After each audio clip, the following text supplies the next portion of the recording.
Tinabla ni Pangulong Bongbong Marcos ang sinabi ng kampo ni Pastor Apollo Kibuloy na sumuko siya at hindi naaresto ng mga otoridad. Para bigyan ng mukha ang balita, Mobile Journal, Julie Baiza.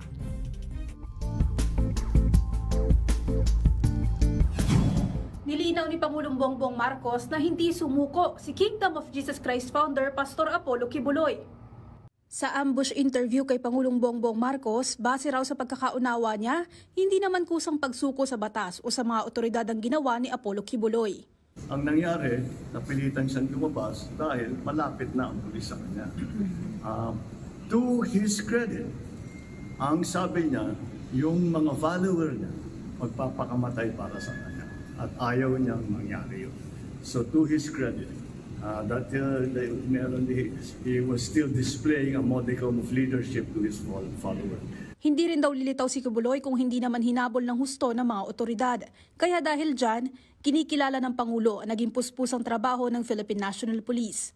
Kasabay niyan, iginit ni PBBM na walang barilo armas yung mga pumasok na pulis sa KOJC compound. Kung merong mang nasaktan, ay may galos lamang, may sugat lamang, no major injuries or sa tulukan, sa girian.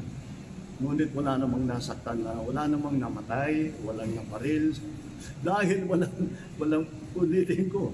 Lahat ng pumasok sa KOJC compound, lahat ng tao natin, ni isa doon ay may dalang baril. Wala sa kanilang may dalang baril. Dahil hindi mo naman kung may dalang baril, iba yung nagiging usapan.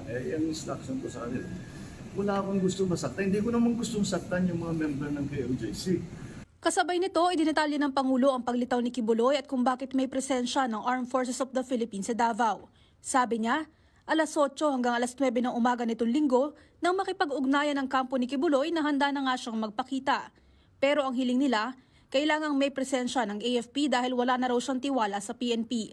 Nang oras ding yon, pinayagan at sumang-ayon na ang Pangulo sa hiling na yan. Hanggang sa magtuloy-tuloy na nga ang koordinasyon. Sa usapin naman ng extradition treaty sa Amerika, It is now in the court's hands. Wala na sa executive ito. Kami sa executive, ang ginawa lang namin, in-implement lang namin, in-enforce lang namin ang order ng court.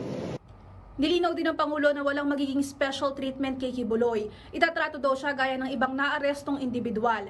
Pero ang tinitiyak nila, igagalang ang karapatang pantao nito at ipatutupad ang due process.